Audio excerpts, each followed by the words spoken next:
I went out to dinner with this guy. He asked me out on a date, right? We go out to dinner right away. I know nothing in common. Conversation was awful, not a love connection, but you get through the meal, right? Check comes, he ignores it, so we do the stare off for like 20 seconds with my big ass eyes. Like, he was strong.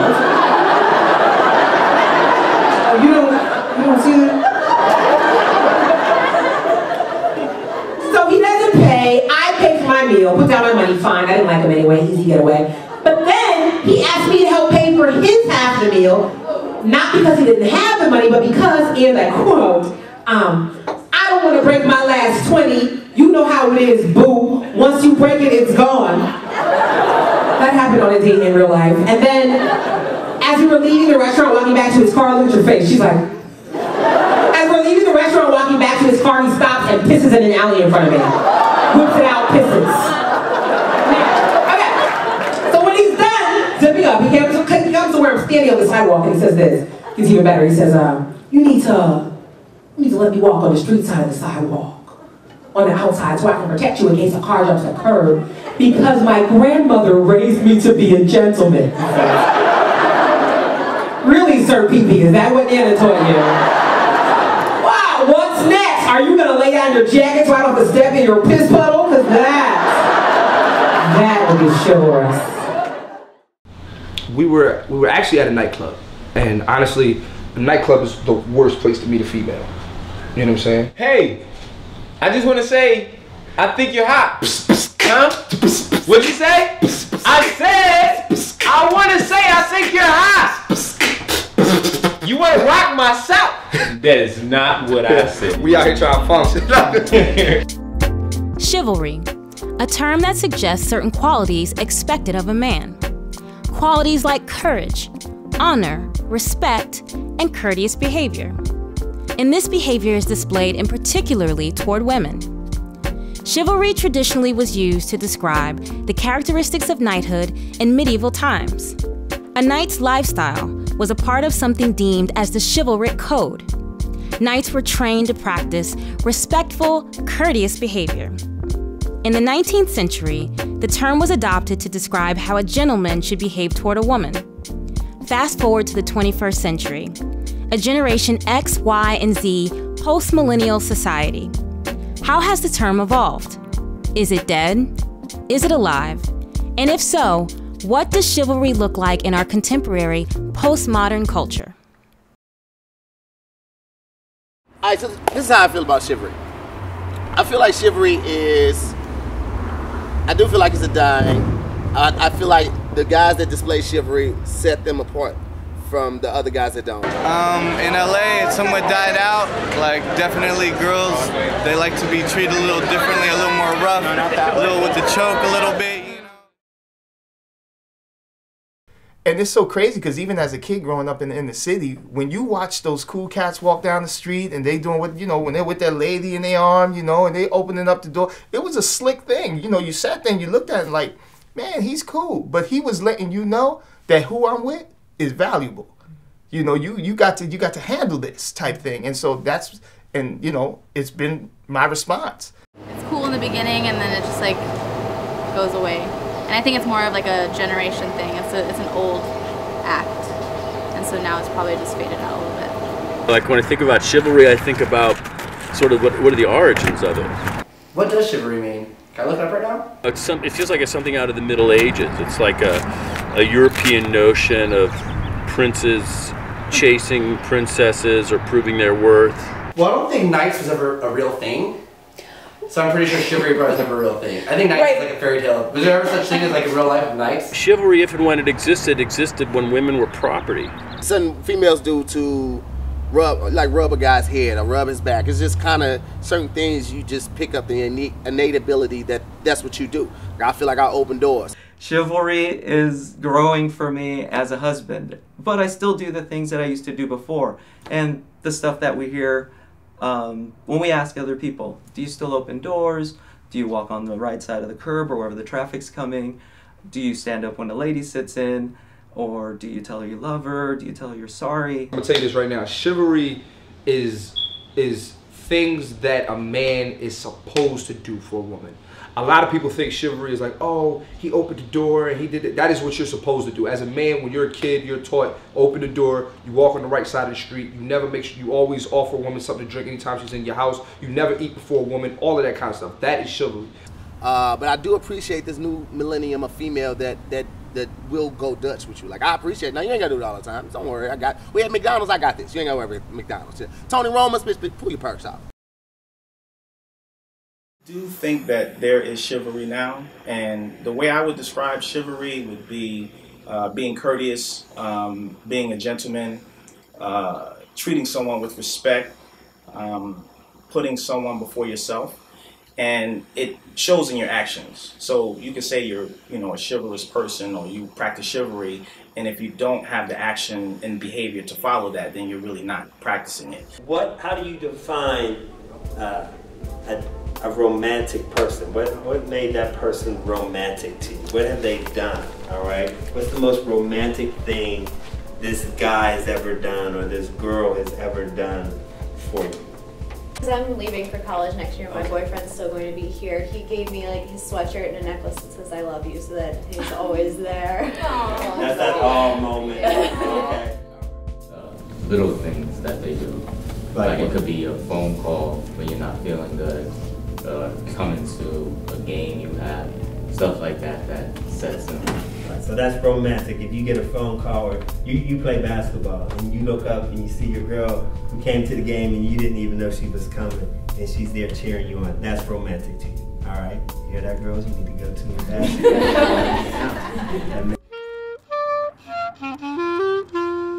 I was out with this girl the other night, and it was one of those first date, last date combo evenings.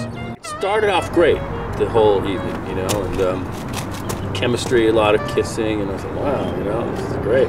And then out of nowhere, she just kind of shut down on me, and she looked at me and she goes, just cool your horses, pal, you're just way too aggressive. And I looked at her, I said, don't worry, I lose interest fast. The values that I had for chivalry kind of apply to my girlfriend, who's now my wife, especially in high school when we were first I was trying to get her attention.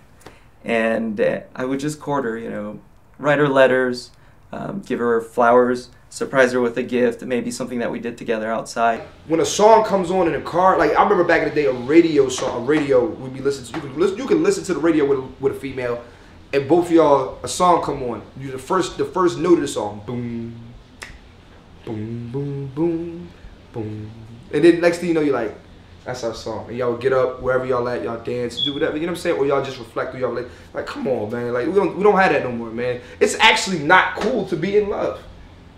That's really, it's not cool to be in love.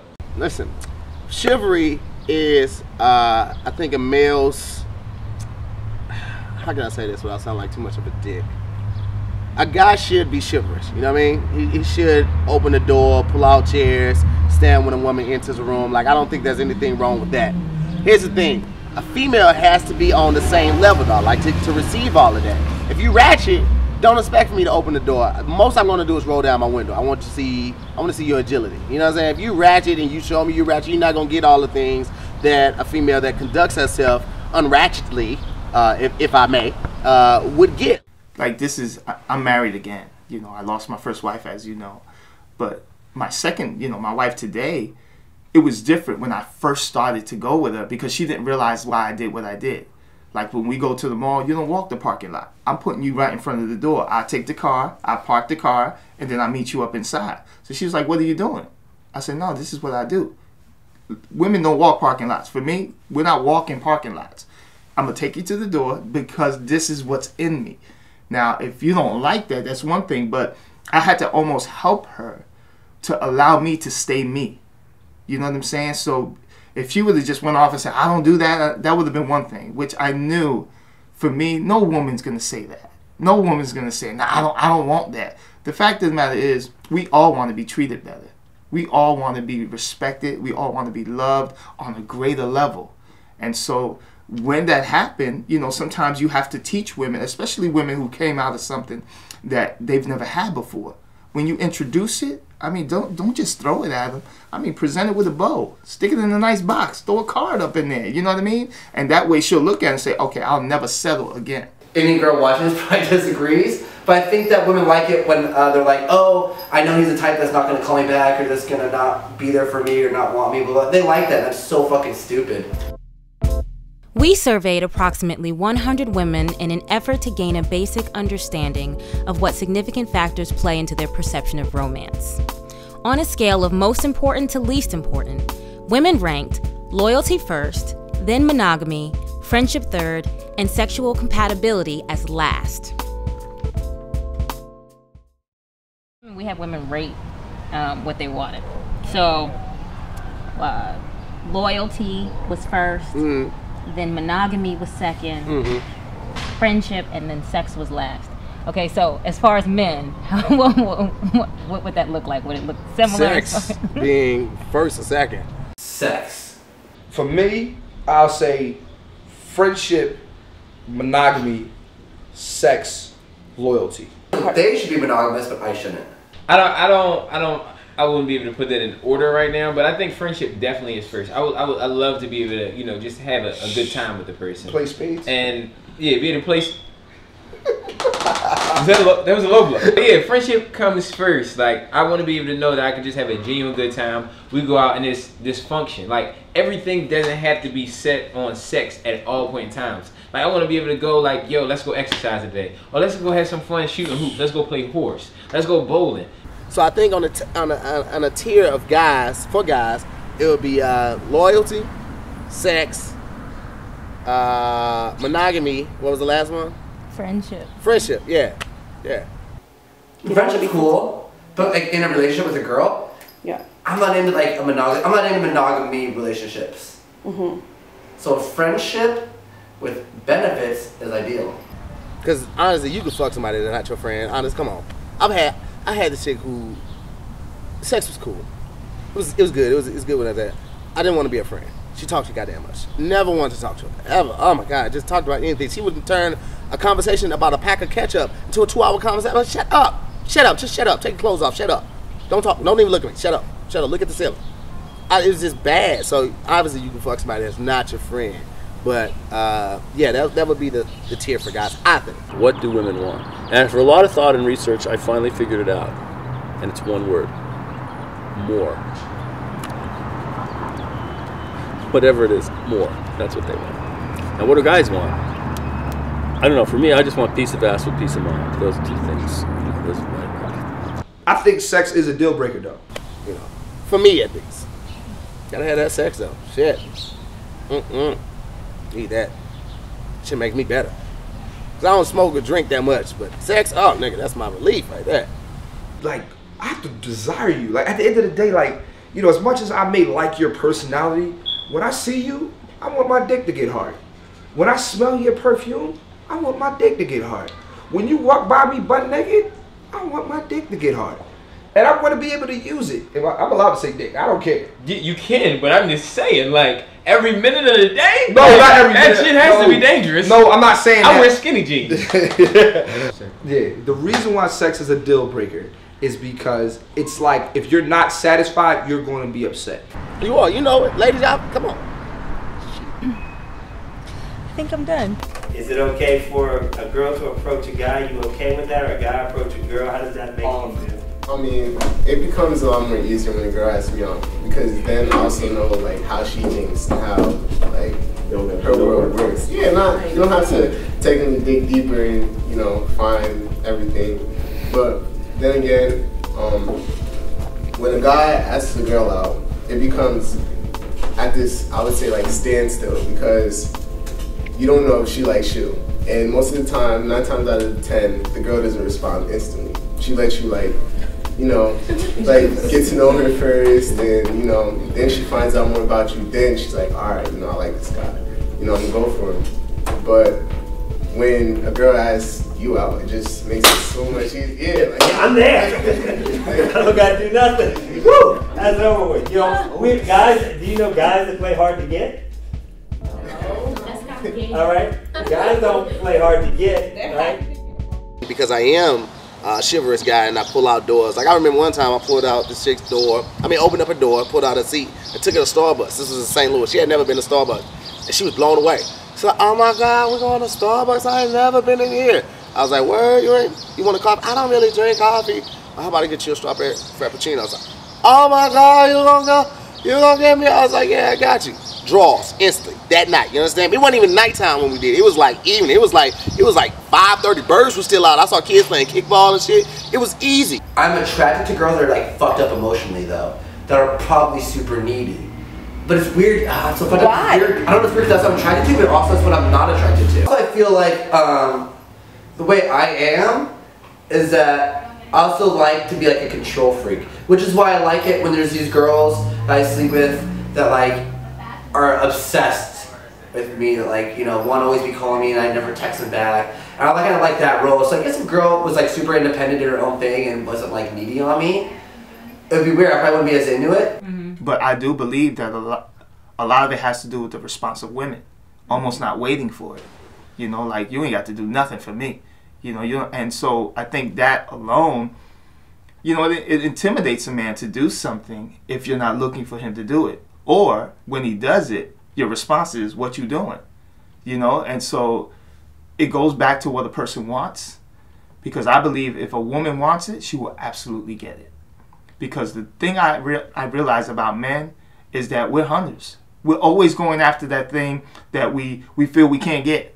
And so if a woman's value is very high and she's like, you got to open doors, I guarantee you that man is going to do that because his pursuit is to make sure that at the end of the day or at the end of this relationship, I'm getting what I'm searching for. In a society that has historically granted power and privilege to men, the construction of gender roles and expectations of men and women were an inevitable result. In the 1950s and 60s, a movement formed in protest to the growing suppression of women. As several waves of feminism swept through American culture, traditional perceptions of women began to shift, and women's roles were redefined in the job market, politics, and even in traditional male and female relationships and family structures. Many would insist that this movement and women's overall demand for equality has caused a decline in the necessity for chivalrous relationships. Okay, I think chivalry is dead mainly because of the feminist movement. You know, women have wanted like a better place in life. They want equality, and because of that, it's just like you have to sacrifice one thing. You know, if you want like to get ahead, then you want equal treatment, then it should be everywhere. It shouldn't just be in like one area. It shouldn't just be in finances. It should be everywhere. So. The government finally wrote in your rights. Now you think you're too good for a man to treat you right? See, that's what killed chivalry. A bunch of feminists that kept telling you be less like you and more like me. They told you that men have overpowered you for so long that it's time to get even. Hit us where it hurts most. Leave us queasy and crawling on our knees just to show us who's the boss. Today's queens are fighting to be kings, and it's kind of a scary thought because all we'd be left with is men. You know, I keep running into these scenarios where people want to blame feminism for things. It's kind of our dichotomous thinking in this life. You know, I walked past a poster recently on campus that said the failures of feminism. And I said, well, who's coming to campus next to speak about the failures of patriarchy? Don't make the woman your excuse. We had to do it ourselves. You are threatened by the fact that we now have our rights, so you gave up. You'd rather watch football games and watch women's cheeks beatbox on poles than look at your love and tell her she's beautiful. Not opening a car door is lazy. Ringing a doorbell is easy. Meeting her parents is respectful. Respect her religion. Our sons have nothing to look up to. I don't think feminism is even like a real thing. I mean, I see feminism existing more in a political and economic and social sphere, and I feel that's a sphere that doesn't necessarily have to enter my home. Even feminists probably want to be dominated in bed. I don't know what I'm talking about. Like media and television and movies kind of define what relationships are. The whole Cinderella story, the Prince Charming story, the person that you want, the romantic comedy, right? We look at these relationships on TV, we look at these movies, and we want our lives to kind of look like that or imitate that. We want to be married and have 2 kids and have a big house and you know, honey, I'm home. You know, how realistic is the relationships we see on TV and the movies, and now the new relationships we see on TV with reality?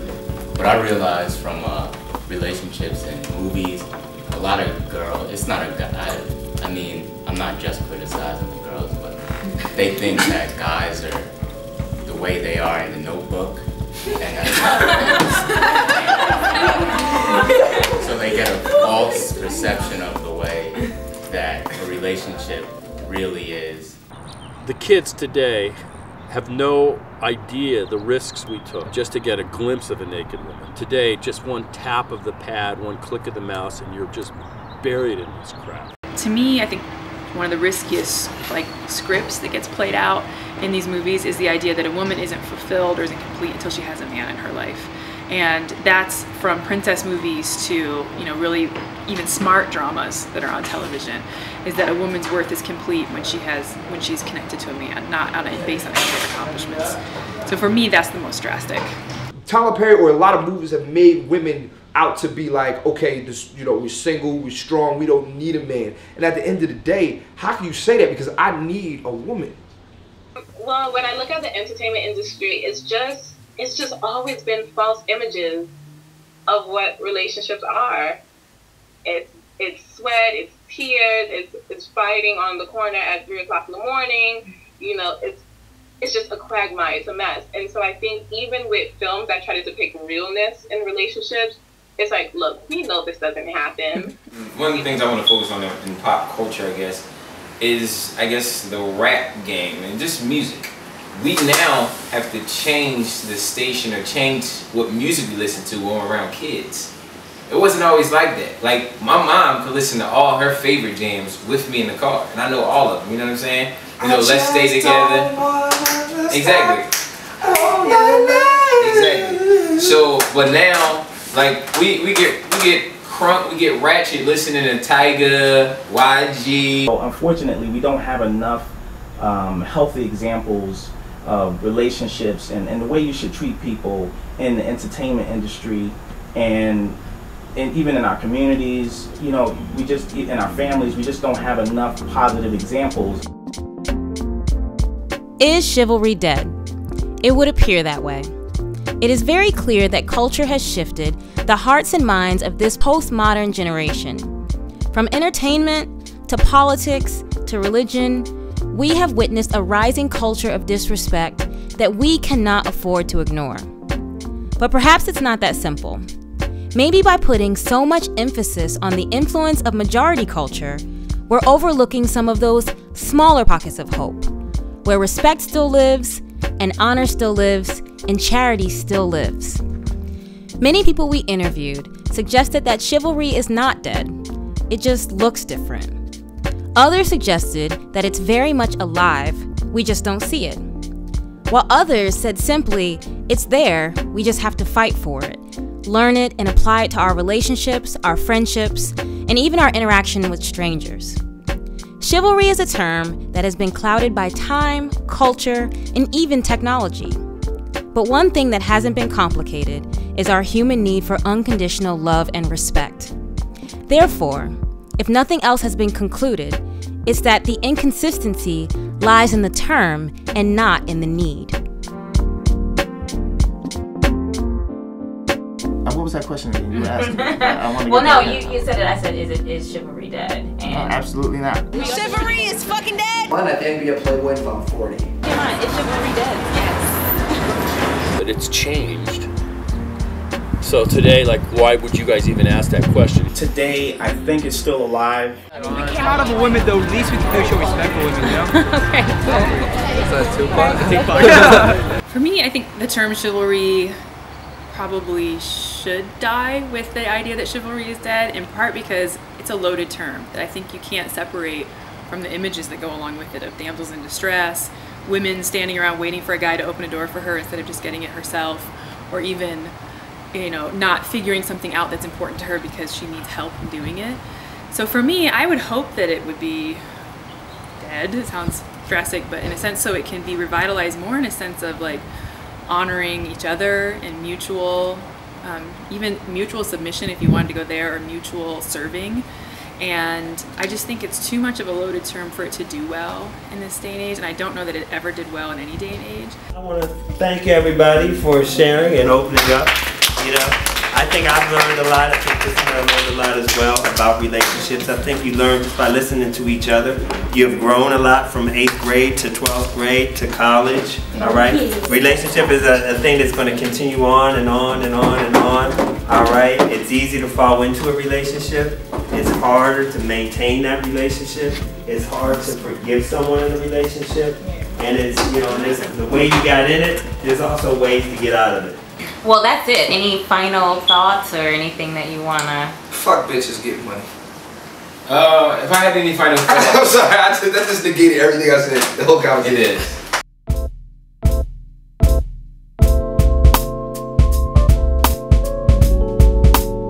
Chivalry's like, I don't know, I guess it's a rebellion of government, I don't know. When it pops up in my head, that's exactly what I think of.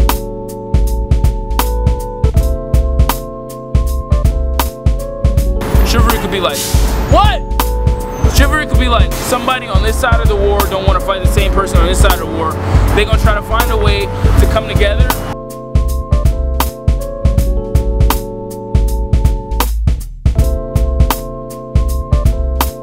Okay, loyalty, would you say mahogany?